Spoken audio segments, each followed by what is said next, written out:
வாழும் வரை நிழல் என உடன் நான் வருவேனே.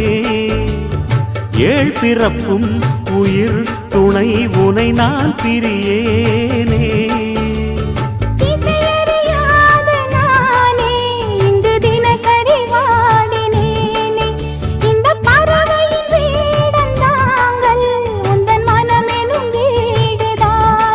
நீண்ட காலம் நேர்ந்த சோகம் நீங்கி போக நானும் தீண்ட யோகம் விளங்கிட. பூமிக்கொரு வாரம் என்று எண்ணி இருந்தேன், பூமுடிக்க யாரும் இன்றி கண்ணி இருந்தேன். சொந்தமின்றி பந்தமின்றி நானும் இருந்தேன், பொட்டு ஒன்று தொட்டு வைத்து பூவை அடைந்தேன். நன்றி சொல்லவே உனக்கு என் மன்னவா வார்த்தை இல்லையே.